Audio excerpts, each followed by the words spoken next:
Hi everyone. Marco is going to talk about the risks related to technology and AI and how to harness algorithms to end FGM and GBV.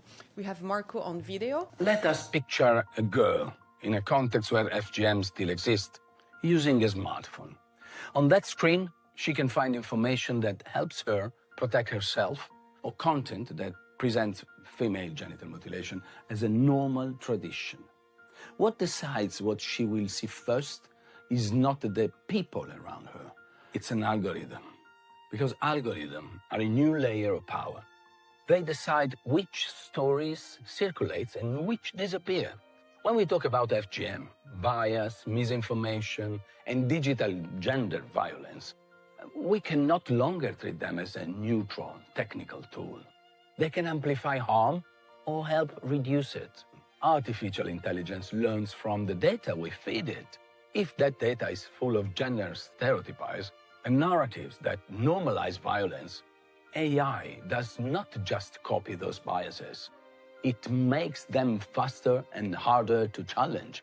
Recognizing this bias is the first step if we want to reduce it instead of scaling it up.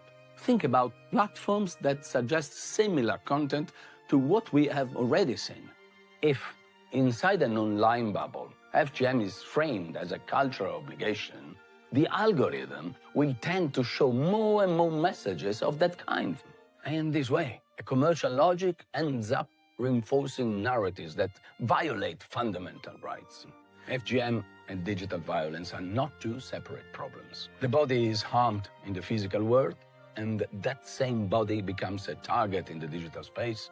Algorithms, unfortunately, connect these two levels, making it easier for messages that legitimize or trivialize that violence to spread across borders and generations. At the same time, we can make a different choice. The same tool can be used for education and empowerment instead of exclusion. AI can support safe digital literacy programs for girls and give survivors secure channels to be heard without exposing their identities. When we design for this, technology stops being just a risk factor and becomes part of the protection ecosystem. And about AI in general, we must stop telling ourselves that AI is neutral. Every technical choice is also an ethical choice. What data we use, which communities are represented, which languages are included, what we decide to optimize in our algorithms. Because if we optimize only for attention and profit, gender violence will always find room. From governments, we can demand clear rules for algorithms that affect fundamental rights. From technology companies, we can demand ethical standards, independent audits, and effective tools against digital gender violence. And from donors, we can support projects that connect innovation with rights, not just shiny prototypes, but initiatives that can last and scale.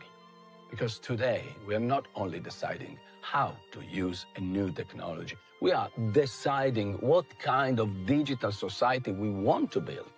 A society where AI becomes another instrument of control over women's body, or a society where every new line of code respects a simple rule. No innovation is acceptable if it increases the risk of violence. If we hold that principle firm, algorithms can help break the cycle of harm instead of amplifying it. Thank you.